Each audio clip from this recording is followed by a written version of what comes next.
we tend to look at competitive as just something that goes into like some sales asset that no one's ever going to look at. But we really ignore it when it comes to strategy, even though it's literally part of any strategy, right? Like every positioning framework almost under the sun will have some form of competitive. But I think it's the one thing that people actually skip. And if you skip it in your positioning, you're going to skip it in your messaging, right? Because messaging comes after that. So you can't address these things in your messaging and in your talking point, and like you can't be really sharp on the value that you bring to the table if you completely ignore that in the previous step. Hey everyone, welcome to On Messaging, a show for B2B product marketers on how to create messaging that resonates with your audience. On the show today, I have Talya Heller, and she runs a product marketing consultancy called Down to a T, focused on creating a differentiated POV coupled with customer-centered sales assets. Talya is a former engineer turned product manager turned product marketer. She came highly recommended for the show and was referred to as, quote, the competitive intel queen. I love it. I've already taken some of what I've learned from this conversation and started implementing it into my competitive intel work as a product marketer. I think you will too. During our conversation, you'll learn how to identify real differentiators that make customers choose you, why ignoring competitors is the biggest messaging mistake you can make, how to adapt messaging for multiple personas, how to create champion decks and persona one-pagers, and so much more. If you enjoy this podcast, don't forget to subscribe and follow it on your favorite podcast app, YouTube, and Substack. It's the best way to get notified of every new episode. All right, let's jump into the conversation. Talya, welcome to the show. Thank you so much for coming on. Thanks for having me, Josh. Excited to be here. Of course. I think we have a lot to dive into, a lot of different questions, especially around competitive intel. So I'm excited for this conversation. But to kick us off, I read that you are an engineer who became a product manager that turned into a marketer. How did you end up in product marketing? Yeah. I'm an engineer who became a marketer, and my parents still love me, which is, I feel the need to give them a shout out. How I became a marketer, that's a funny question. So pretty much ever since I started working, like in the corporate world, I was working in cross-functional roles. And when I started as a PMO, project management, stuff like that at HP. So pretty big company, worked with pretty much every department or every function in the organization you can think of. And I've had people from marketing telling me literally from my first year, you should be in marketing. And I thought that they were crazy. But it's funny how kind of, like with time, things kind of happened the way they did. I think my journey, at least like at that time, I really enjoyed being cross-functional. I enjoyed learning about the product itself. I was curious about the product. I don't know. I don't know necessarily that it was like the engineering me that was that, because there were lots of other industrial engineers doing PMO work that had no interest in that. But it was something that I cared about. I think I also wanted to own it. Like I wanted to be an owner of something. I wanted to be the person who's like, needs to like make all these decisions. So that part was kind of interesting to me. I stayed at that role for years, and I just kind of kept growing, kept getting like larger and larger programs to work on, more complicated work, a little bit more ownership too. But then one day, the VP of R&D, he suggested they had an opening for a while that they couldn't fill, to be that lead product manager for like all the software electronics development for the flagship product that I was working on from the PMO side. And his idea was, hey, why don't you do that? And I thought it was insane, because I'm not, I'm not a developer, I'm not a technical person, which was kind of the profile of everyone who did that job before me. But it was one of those moments when, when someone like that offers you something like that, you can say no. One of those situations, even though like every fiber of my being was like, oh my God, I am not qualified at all to do that. But I said yes. And obviously that was, a huge like learning path for me, right? And I had to and then like I realized, well, like actually I can do this job. I am capable of it. But also now I need to like convince all these people who wonder, why is she here? Hmm. She's like 20 years younger than all of us and like is not a developer. How did she end up in that role? So I had to convince them and to build trust with them too that, I'm not gonna drive us all to like doom. It's gonna be fine. We're gonna do well.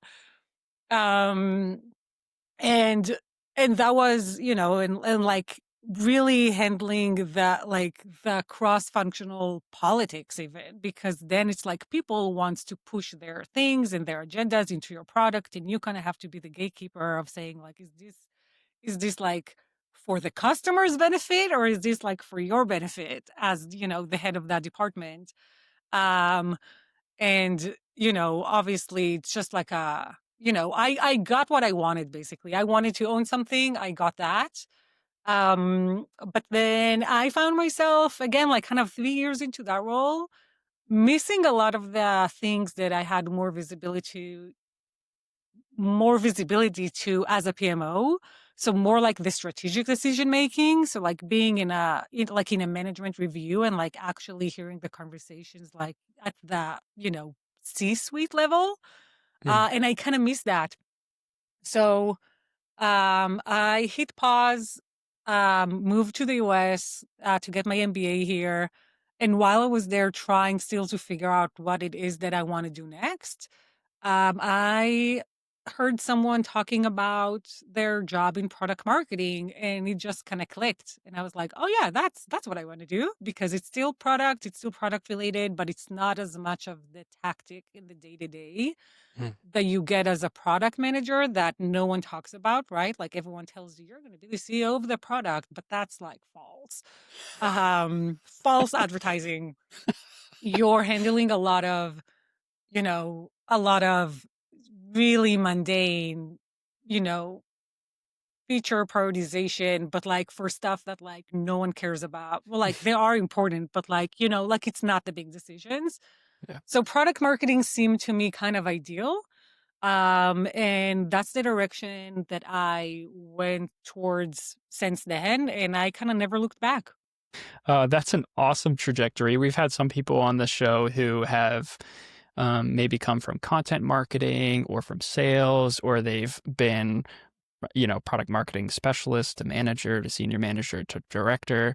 But that path is a first time for the show, from product management to kind of engineering to product marketing. It's such a varied background. But there's one thing, or I actually had two questions of what you were sharing, and that is, what was your opinion of marketers when you were kind of in that PMO role? So I like them. I worked with them all the time. I did not quite understand what they were doing Mm. though. And I think this is part of why, like I was telling you before, like I would have the marketers at every role telling me, you gotta come work with us in our department. And I thought it was hilarious because I honestly didn't know what they were doing. Mhm. Um, I mean, I knew to some extent, right? But because we were working together, but I didn't really understand what they, like once our meeting is over and they could go back to like their office and go and like work, what is it that they do? I have no idea.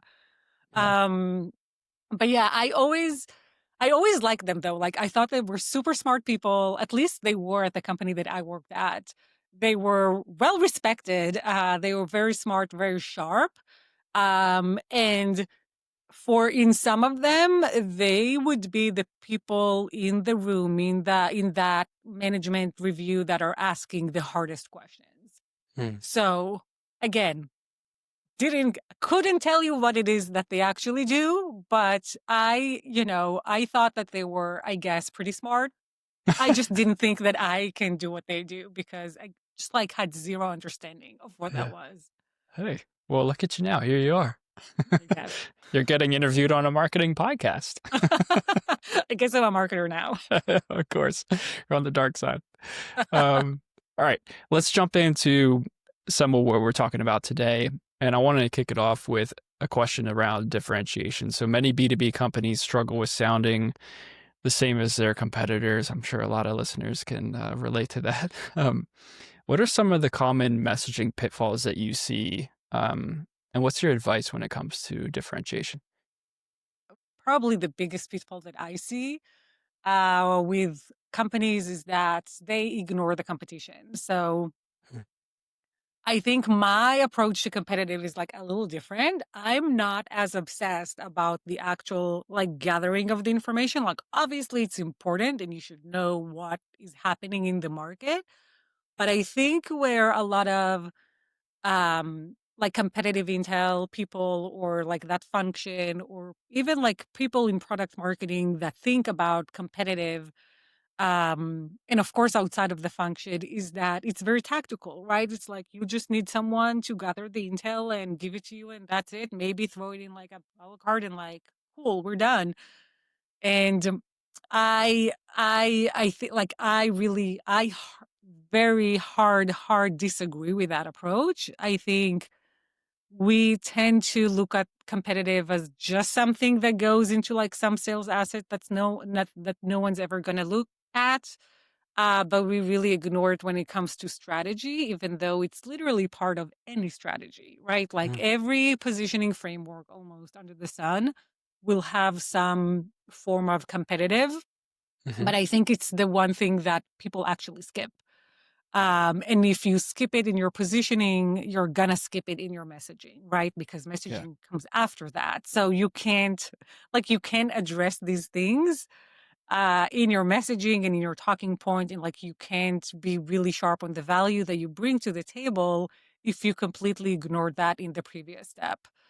Um, and and again, like I don't think that you should be obsessed with that. I don't think you should, like do all of these things, but I do think that ignoring that is a mistake because you can't speak to your audience in a way that makes sense to them if you don't understand and don't consider what they are considering without you, right? Yeah.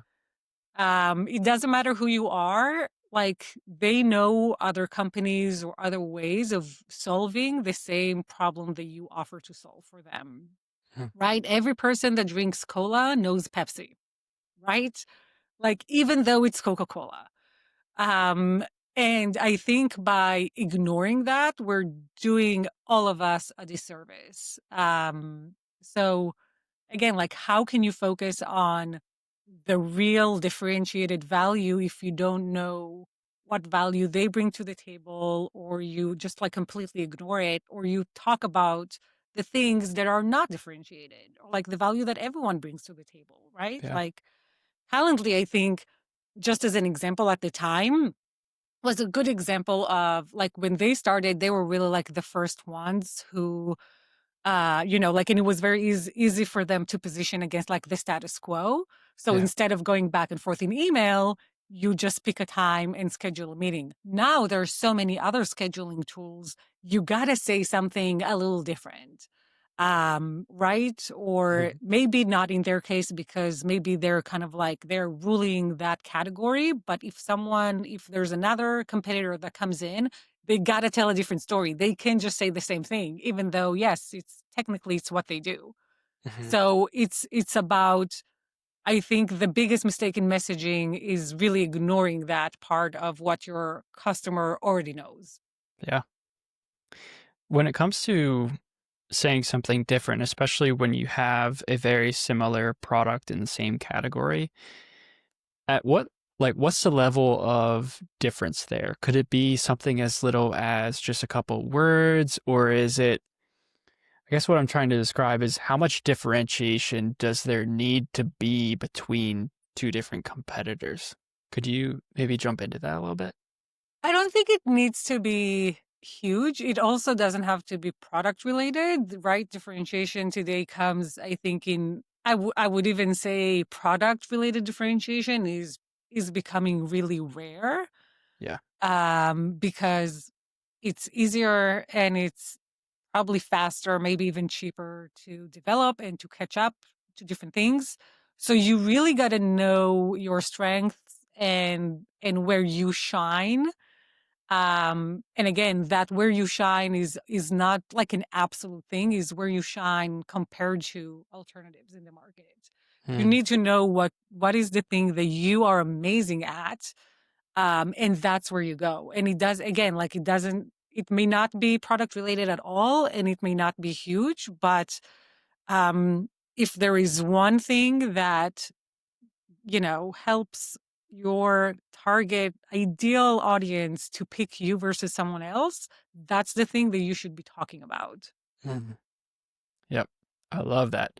Um, I feel like I have some firsthand experience there because the industry that I work in is there's a lot of parity among features in all the competitors. There's like 30 competitors, and a lot of them do the exact same thing. But really, where the differentiation comes from is in a lot of the experience of using the product, the support on the back end after you become a customer, how well the product actually works.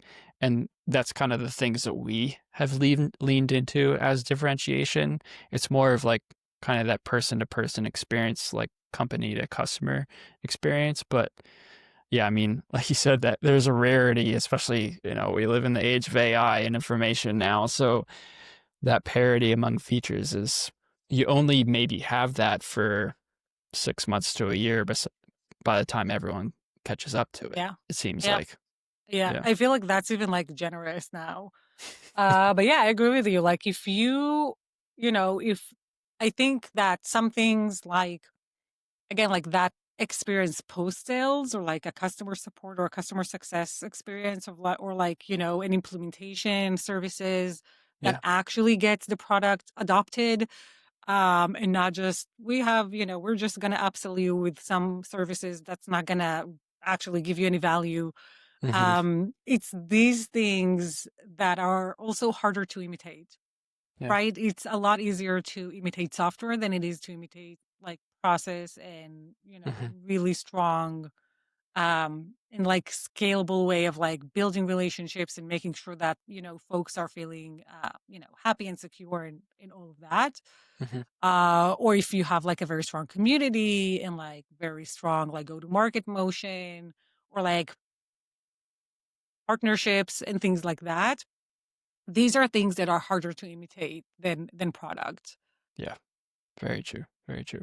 Okay. So how do you incorporate competitive intelligence into messaging development? Maybe we can get into like the tactical level a little bit. And if you could share an example of how maybe some competitive insights have influenced the positioning of a product as well. Ooh, for sure. So I think, and again, like I'm gonna be really boring, I think, in my responses because I really do think that it all goes back to like the really foundational things. The first thing that you can use competitive for is to really know who your audience is considering. And when I say audience, I mean like your ideal audience, right? Like your target audience. And you would be surprised by how like that might sound trivial, but it's not. Like I've had clients who were obsessed, not just clients, honestly, like even like when I was in-house. Sometimes companies are obsessed with some specific competitors for different reasons. Maybe it's like a recency bias. Maybe, I don't know, the CEOs were roommates in college and they didn't get along. Competition is a very emotional thing. Like I kind of joke, but I'm like not. Hmm. Um, but they're focusing on the wrong competitors, like on competitors that their ICP is never actually going to consider, like that they serve really well very different industries or very different types of customers, in different use cases, but we make that mistake over and over again. So I think really to kind of, because competition is very emotional, the first thing we can do to like take the emotion a little bit out of it, just a little bit, and make it a little more logic, is to actually have that research and know the market in our ICP that well, so we know who do we really need to focus our attentions on. when it comes to competitive positioning or to messaging. So I think like that's, like that's the first thing. Um, and then once you kind of figure that out and you dive into, like the actual competitive research, um, also knowing for each of these competitors, who is their ICP, Yeah. because that, even though your ICP considers them, that might not necessarily mean that they're their ICP as well. And of course, like, what they're known for, how they go to market, how they get mind share, like, what, like, do they collaborate with other people or other brands, like how they do the things that they do. So you can, know what's happening and how to address that. Um, and then I think it kind of comes full circle in your positioning, because when you know these things, you can figure out what levers you really have to pull.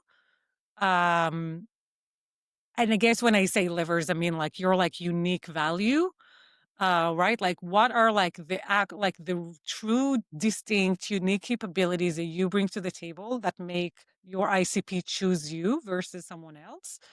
And when you know all of these things before, you can really know how to pick those levers that position you like as a whole, just like as a, like as a different or like a better alternative to these competitors. And also not just as a whole, but also like in super specific competitive conversations your sales team might be having, they know exactly what to talk about rather than talking about the thing that is table stakes maybe and that everyone Yeah. has. Or like that your ICP does not care about, right? Like you never want to do that as well. So I think it's that balance. So I look at competitive as something that informs your strategy, um, rather than something that is like, well, like they say this, so we can say that, and now like everyone's scrambling, and they're doing this, so we have to be there too. Yeah. All right. I love this. Okay. So I was taking some notes during that. I got three kind of steps here is know who your ICP is considering, know who is the competition of the ICP. And then three is you then from those two things get kind of your positioning levers, which are your unique value and why customers are choosing you, why they should choose you versus all the other competitors. It gives sales an idea exactly what to speak to when they're having a conversation or when a competitor comes up. You're Hmm. getting into kind of that granular level of like, hey, this is why you choose our product versus those other products. This is how you communicate it. Yeah. And I Um, think honestly, like not just sales, right? It's something that like once you have that almost like map, it's mhm. something that even other folks in marketing can use, because now, like your content person or your growth person, they can figure out how to take that information into their jobs, right? Because and I think that there's kind of like another kind of like a complaint of or like frustration point for from marketing and of product marketers also specifically is that you work on all this research, like on all this research, you come up with the positioning, you come up with the messaging, and then none of it kind of trickles down to like campaigns and emails. I'm like, why are they talking about this? They should be talking about these five things. Like, Yep. how come? And like, we're sitting in the same department. How come my work doesn't come through to what they do? Mm, And I think that's part of the reason, right? Because, and I know maybe I hope I'm not breaking, uh, uttering dreams here for any product marketer, but like no one's going to read your messaging document. I'm sorry. They're just not. They're just not gonna. Like you have to produce something that's so actionable and clear for everyone at your company to use if you want your work to trickle down, and assuming you don't write, like you don't want to write every single email yeah. in like a nurture campaign that goes out or like in a competitive campaign. Mhm. So it's not just about like sales enablement, right? It's about like how do you enable the entire company, and then later like how do you enable your buyers, Ooh, which all is right. a different topic. Yeah. Okay. I love that thread. And I know we're gonna get to that a little bit later in the conversation where we talk about how do you like your process of aligning your messaging and everything to the sales, and maybe we can speak to the rest of the marketing team as well. Because that's personally a struggle that I'm dealing with right now is like writing all of the content when it comes I know everything from a product side, marketing side, competitor side, and I find personally that I'm having to write a lot of the campaigns, articles, things like that. So I Hmm. definitely want to get into that a little bit later. But let's stick to the competition side of things right now. So um, I thought it was interesting that you might be you might be considering the wrong ICP or the wrong competitor. And then the other one was competition is a very emotional thing. Oh my gosh, that's so true. Um, I had a follow-up question to this, and your second point was know who the competitor's ICP is. Where are you going for gathering that type of research? How do you gather that type of research to learn about that? So I like to kind of, gather some pieces, some crumbs across different places. So I mean, the Yeah. first place you look at is the competitors, like their site, Mhm. and it can show with and well, actually, there you're probably going to see who they want their ICP to be, not necessarily who their actual ICP is. So, Yeah. and this will play out in like the logos that they put out there, um, like things like that. Um, if it's a company that's, let's say, been kind of known for, you know, kind of PLG, small, medium businesses, and all of a sudden they have like an enterprise focus because, I mean, look at that. They have like this enterprise landing page on their website, and like all of a sudden they start talking about security and things like that, things they never talked about before. So like that will show you that they at least that they want to shift their ICP towards a different direction. Yeah. And then kind of knowing who their actual ICP is, I think like a few places. So first of all, you can see who actually is making most of the case studies on the website. And sometimes it's not the same industries or types of companies that they are trying to highlight. Mm. But that would be a good indication of seeing, yeah, like, do they have like one case study from, a credit union and then 1,700 from e-commerce websites? That will tell you something, right? Yeah. And it doesn't matter if that credit union logo is right there on their homepage, but it tells you something about their true expertise. And then, another one I think is still, even though, AI and GPTs and like no one's Googling anymore and things like that, review sites are still very relevant for these things. Because not just for like, knowing what their actual rating and reviews are, you can also filter down by company sizes, and tiers and verticals and things like that. And you can see where the majority of the reviews are coming from. Mhm. You can see the date, so you know if it's changing. Like you can look at things like, you can kind of look a little deeper.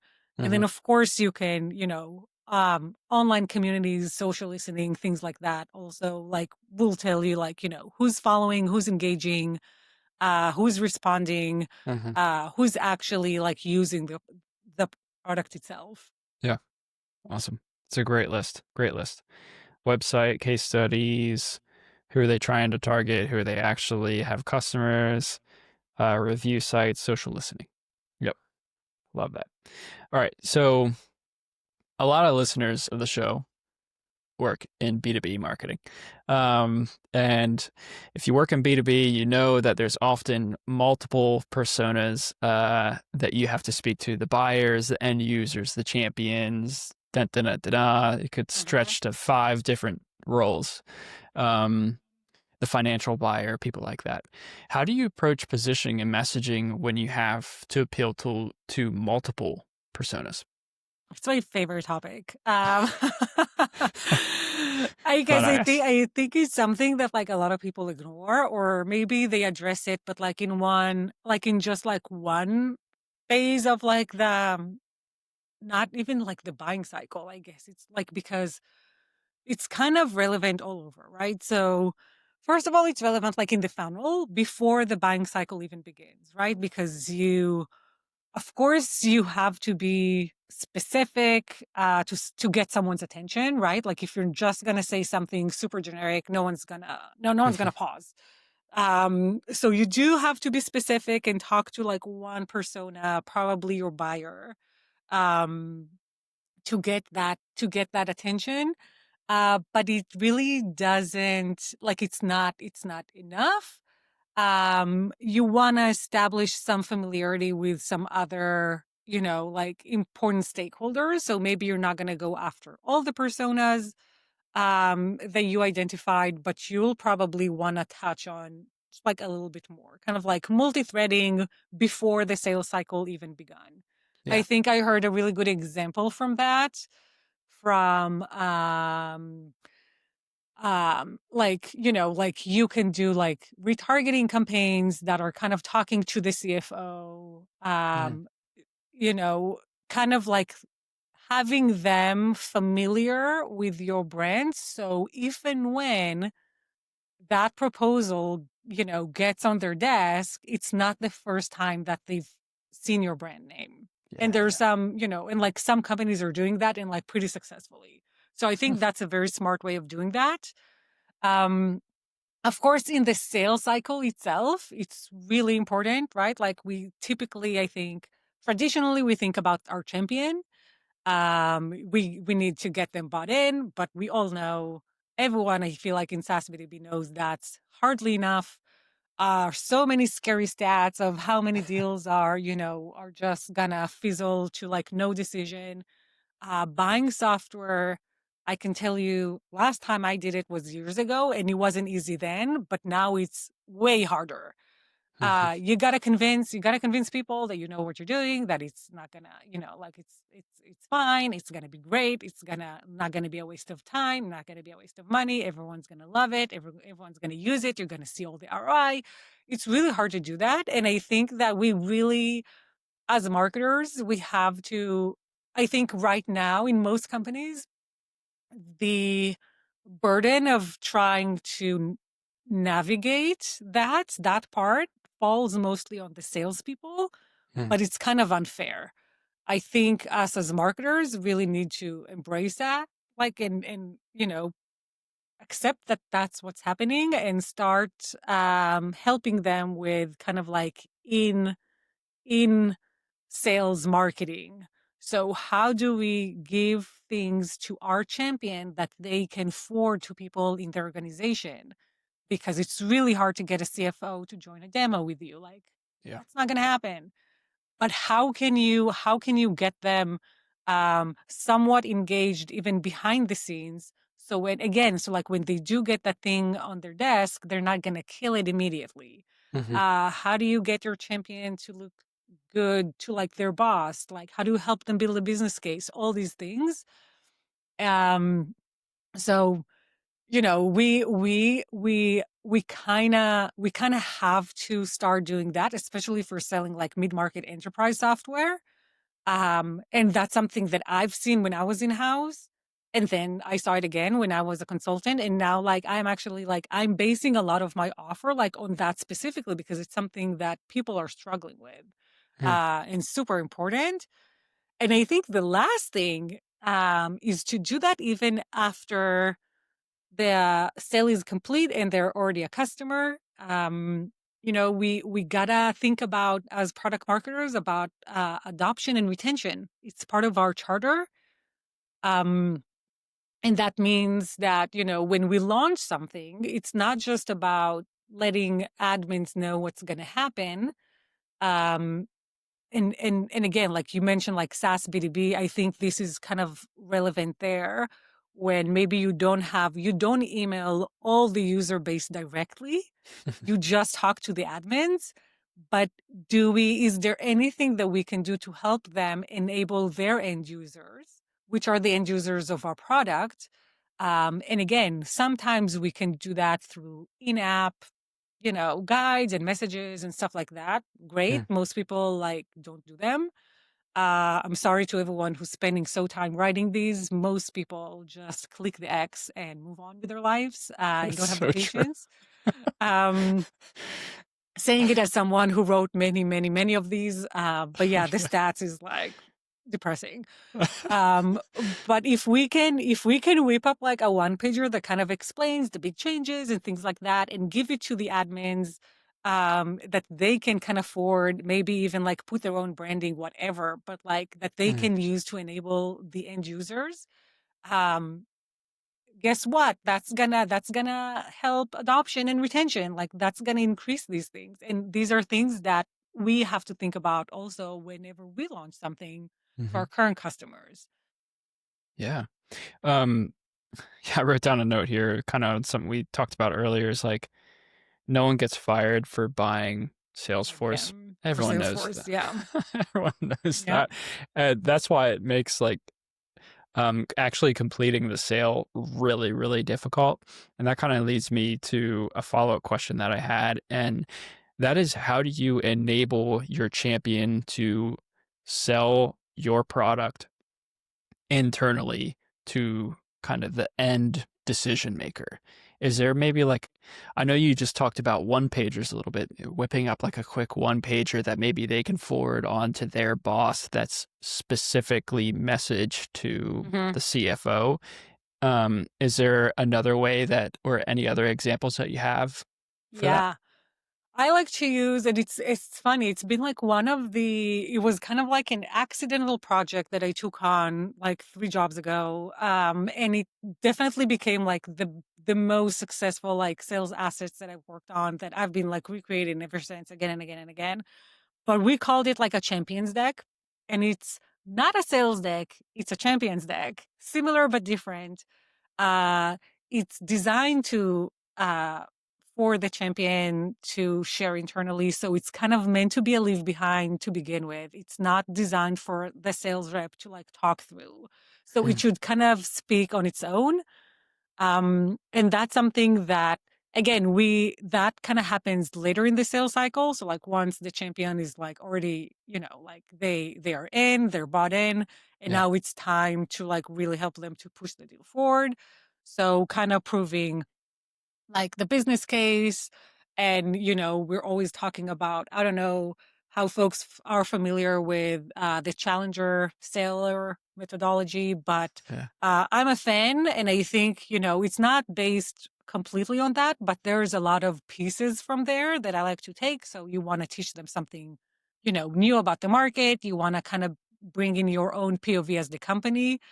Um, that slide, I call that the oh shit slide, uh, because it's the one thing that I want all of them in the room to see and think, oh shit, we've been thinking about this all wrong until now. Hmm. Um, and just to get their attention for the next 10 slides, you know, that's the goal. Because again, it's really easy to tune out all these sales assets. Yeah. So we really need to start with something that brings a unique point of view that they have not considered. Hmm. Um, so it's an asset that kind of builds up business case and brings some proof and shows some credibility about the company and shows that you've done it 100 times before, and shows some customer proof or success, and really paints the picture of how your business as the champion can look in a year after you implemented that. Um, and that piece of content is really meant to kind of handle objections even before they come up. Hmm. Okay. Right. And then when they do come up, it's like super specific questions, and it's usually are just about, like, I know you're mentioning, like you're working with these industries or like with these security. Can you just send the thing?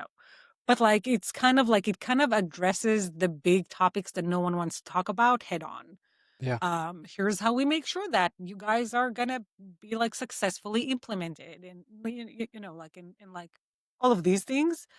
Um, and yeah, and then like there are the persona specific one pagers that are, instead of being a one pager about a product that's boring and like no one wants to read, um, it's more about, okay, so here's the version for the CFO and the version for the COO. And of course, we don't call them that, we call them something else, but it's about only the stuff that they care about. It's only the stats from customers or the proof points that are relevant to their world. And it's written in language that they are interested in, that they care about. It speaks to them specifically. Again, like without calling it, this is a one pager for the CFO. That's, Be I don't think they're, surprised. yeah, I don't think they're going to want to read that one. But it's a piece of asset that is, it's not an ebook or a paper. It's something that they can skim in 2 minutes and get the idea, and at least agree to like a next call, or Mhm. to, Yeah. to like actually give their time to that seller Yep. and have a conversation, or at least again, like not kill the deal. Yeah. So not too many seats at the table when you're creating this because it could become a one pager, aka 10 pager. Because One, you one, need. one. Just the one. Just the one.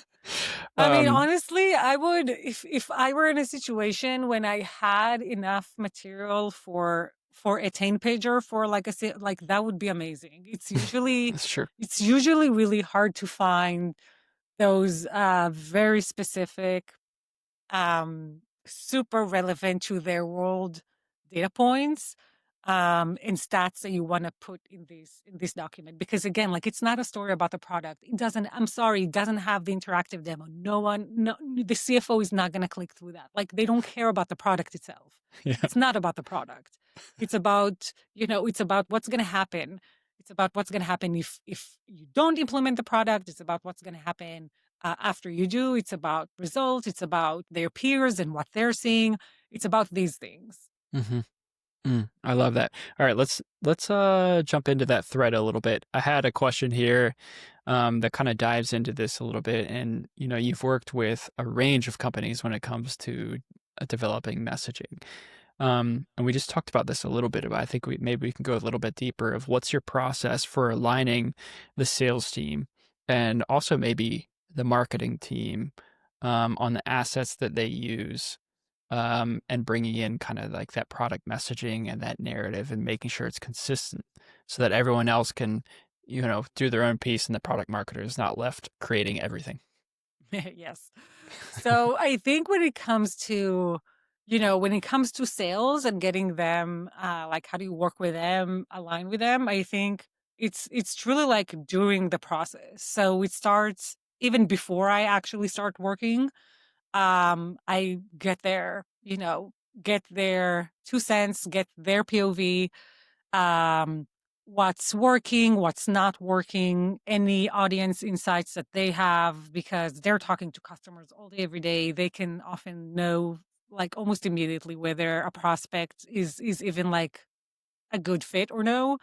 Um, they're sitting on a ton of that sort of information that no one is ever asking them about. So, um, typically, like having those conversation, kind of like asking what are like the light bulb moments prospects have, like what do they respond to like the most, what slides they never ever use. Like I want to know, because I'm getting, as part of my process, I'm getting all the marketing material, all the sales decks, all the one pagers, all the case studies, everything. So I want to know, from them, because I'm going to form my opinion as well, but I also Yeah. want to know from them what they like and what they actually never ever use. Um, it's not, like I think it's a good question to ask. Um, and then even like during the process as I'm working through creating these assets, like I'm not waiting until I'm completely done to share with them what's happening. They're typically kind of a part of the process. They get to give feedback as soon as anyone else from like the marketing team does. So like once it's ready for someone's feedback, it's gonna be whoever in marketing that I'm working with, and like typically like the head of sales, and even like sometimes someone else from sales.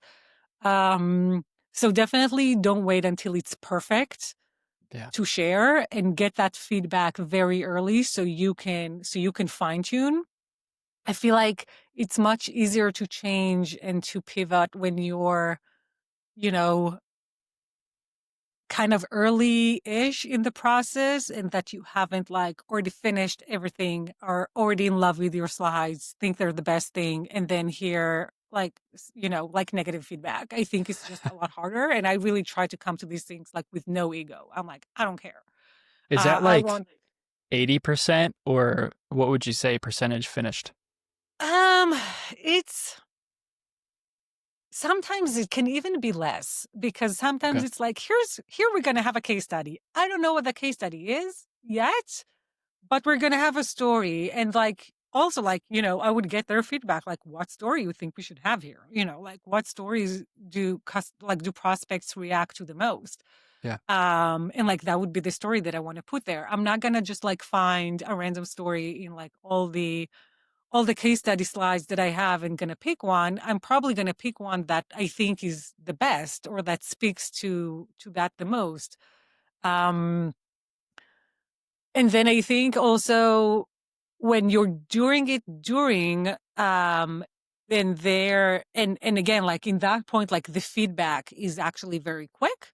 And then they will volunteer to test it out for you. Like you don't even have to ask. That's the beauty of it. Once it gets to a point where it's like, 90% done, they're going to be like, I have a call on Monday. I'm going to use it then. And you're going to say, perfect, great, thank you. Let me know how it goes, because you want that feedback early. Again, like, if they're feeling that they're comfortable with actually showing a real prospect, these slides, it's a very good indication. And then when you do finish and get to that, and get to the 100% this is done stage, it's a lot easier to do that if folks on the team already know, yes, we already used it in a couple of prospect calls and it went great, and we sent it, and it it's been around like the entire team, and we're having like a follow-up call. Like you already have almost like a fan inside, and something that kind of shows everyone, yeah, this is better than what you have right now. Perfect. Um, all right. So next step, how do you pass that information off to the marketing team? What are maybe some assets that you can give to the marketing team that can help them create some of their campaign related hmm content? So again, like when I'm working with clients, like the marketing, usually the head of marketing just is very much involved in the entire process. And two things I think come out of that. So first of all, even before I start working on the slides, I like to do that competitive positioning mapping. So we talked about the levers before, Yeah. right? Like how do you know your absolute like unique value, your reasons to win, and how do you know what levers to pull each time? So I go through that process before I start working on any asset. Um, and I learned that because in engagements when I worked on assets without doing that, and then discovered, oh, they don't actually have any positioning or POV or anything like that. So like we kind of need to go back and do that. So now I just start with that process. And that mapping, like kind of like knowing, first of all, like kind of honing on those levers that they have and knowing where to pull each of them. Um, and then I kind of map each of these levers to specific ICP pains and benefits and features. Hmm.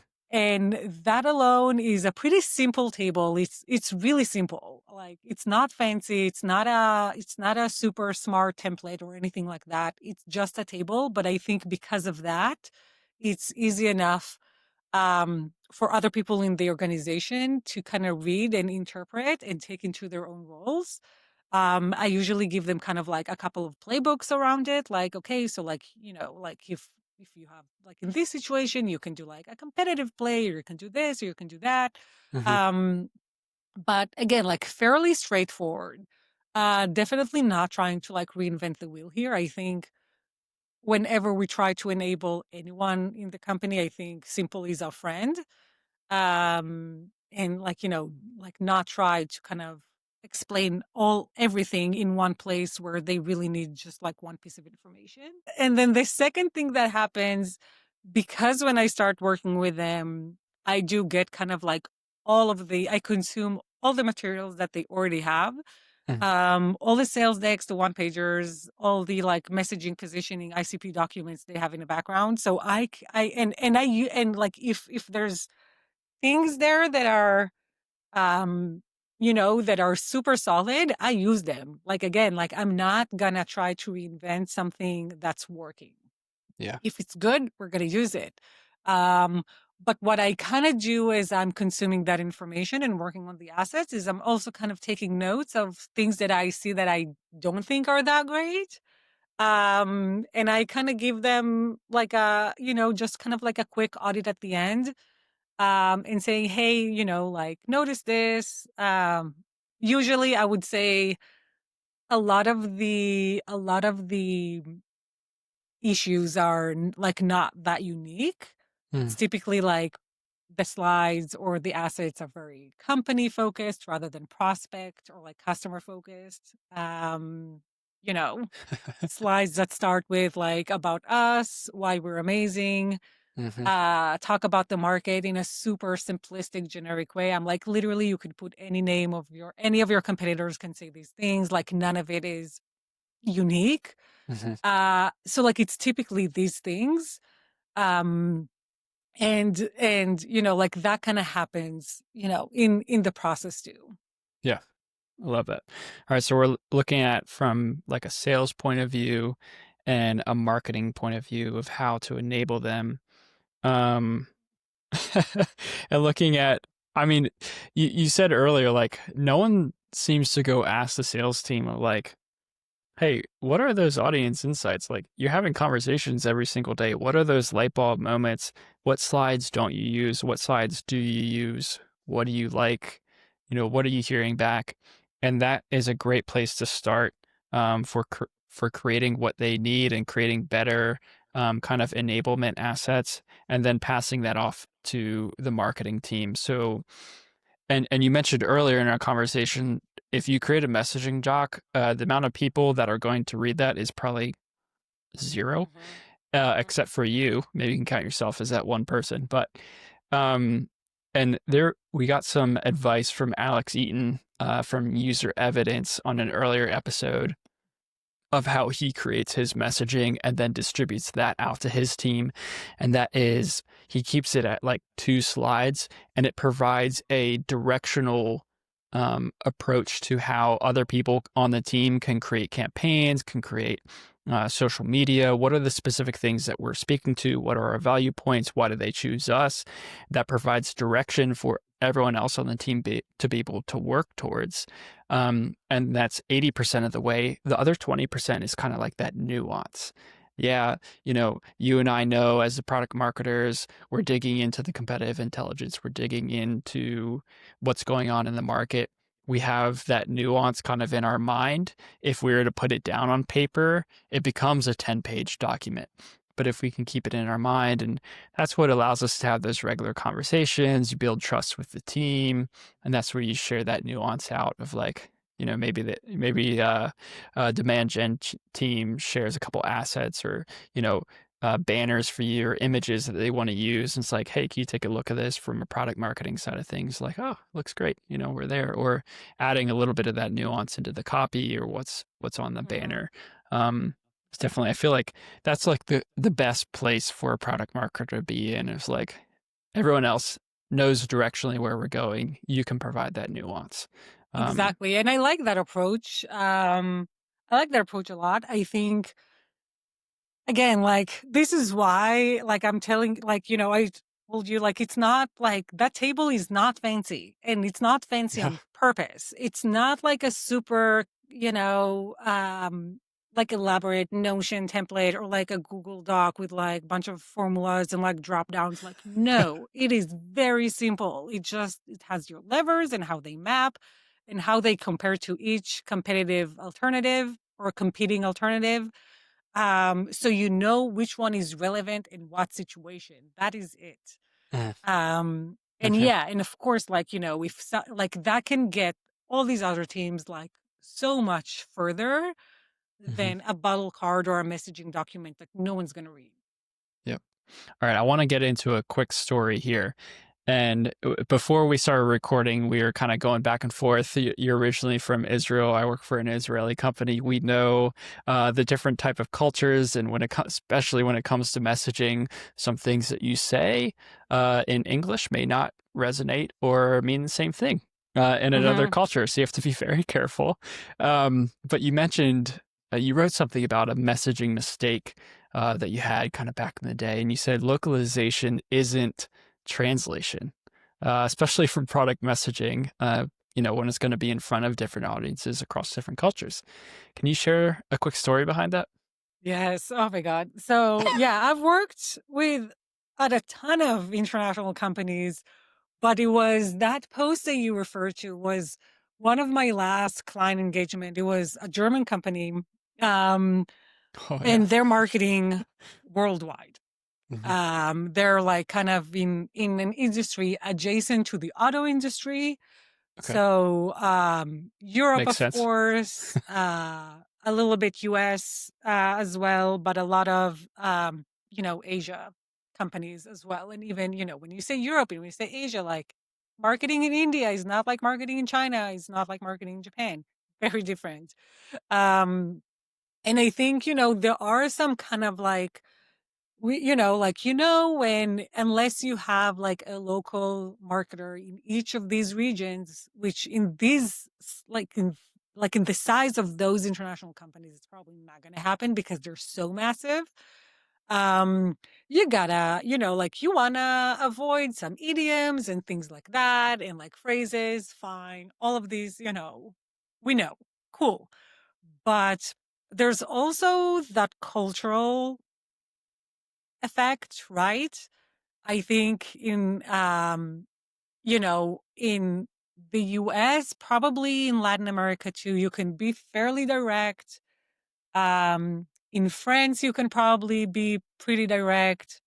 In Germany too. So like there are some countries in Europe where like that, level of directness can fly. And here I think US based marketers are very much keep it punchy, keep it short, keep it direct.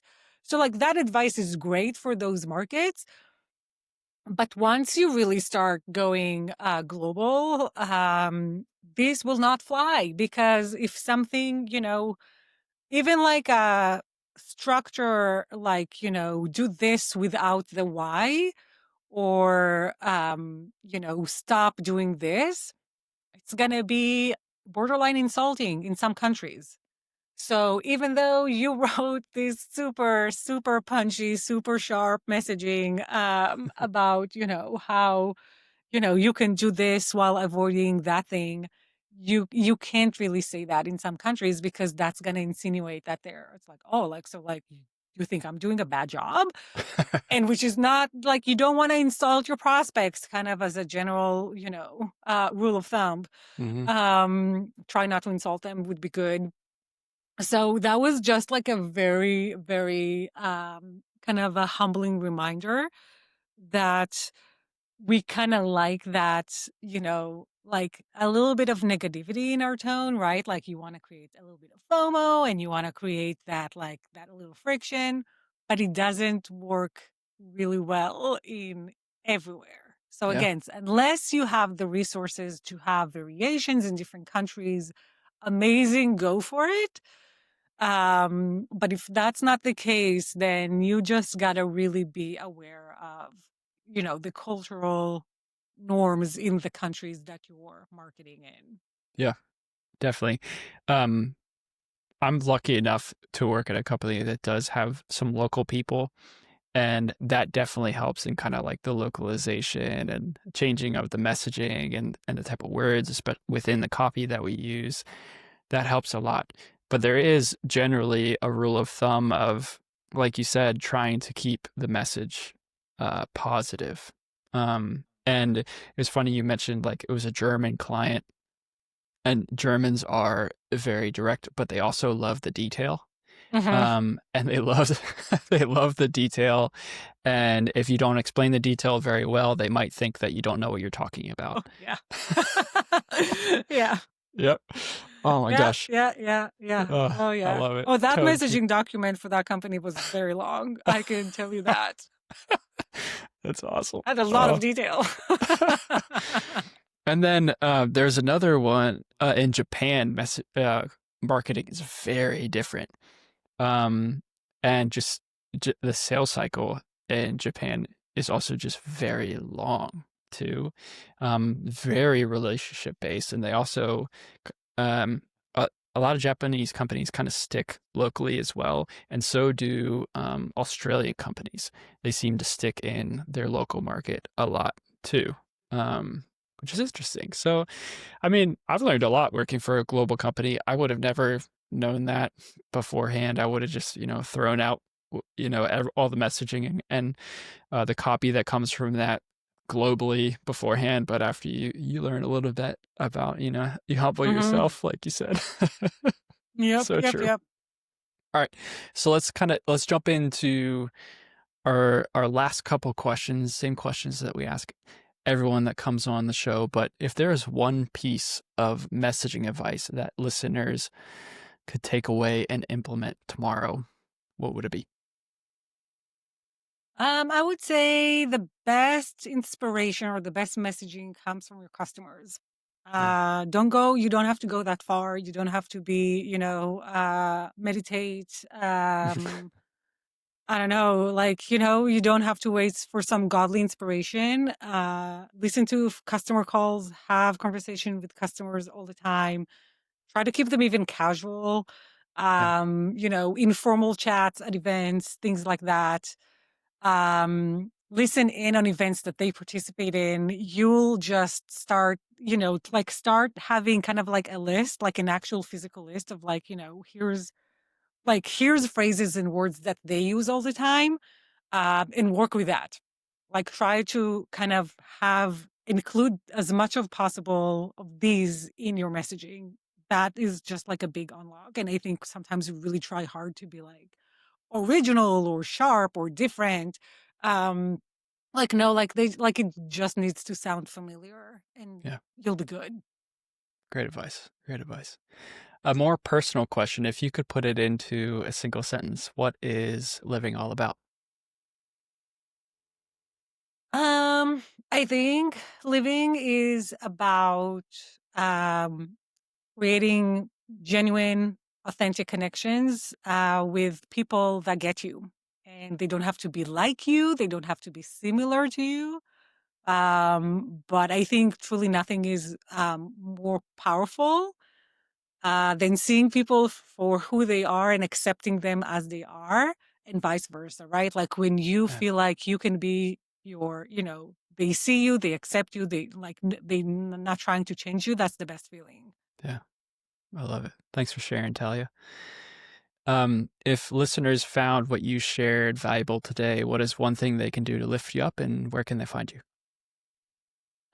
First of all, hopefully they find something useful. I really hope so. Yeah. But I think honestly, just, share the word. If someone's, like if you're subscribed to my newsletter and you enjoy it, forward it to someone. If you found anything I ever posted on LinkedIn useful, if you saved it, if you engaged with it, it was like worthy of your time. Um, you know, I think it's a big deal, right? Because we like if you saw something that got your attention, um, make it known. I Yeah. think really when I try to think about kind of like my growth, it's really a lot of it came from celebrating other people. And I think it's kind of the best thing you can do is, like, of course, only when it's like genuine and truly like, oh my God, this is awesome. This is great. I learned something. I want everyone to know that this person has some like really, like original, sometimes creative thought every once in a while. And I think that if we really did that, if we just kind of came to it from that place of celebrating other people, our feeds would have probably been kind of a more fun place to be. Yeah. What's your newsletter called, and where can people go to subscribe? Oh, it's called Spill the Tea, of course. I love it. All of my company's name is Down to a Tea. I'm very into ponds with tea. One day I'll organize a corporate party and it's gonna be called a tea party, of course. That's Yeah, perfect. I know. I know. I came up with that like yesterday. I was like, oh my God, how That's did I so not good. think about this until now? So you heard it here first. Tea party. Oh, that's so good. That's one of those things But that just like pops in your head when you're making a cup of coffee or you're going on a walk or you're in the shower. One of those thoughts is like, exactly, oh, that's it. That's what it exactly. I'm is. like, how did I not think about this until now?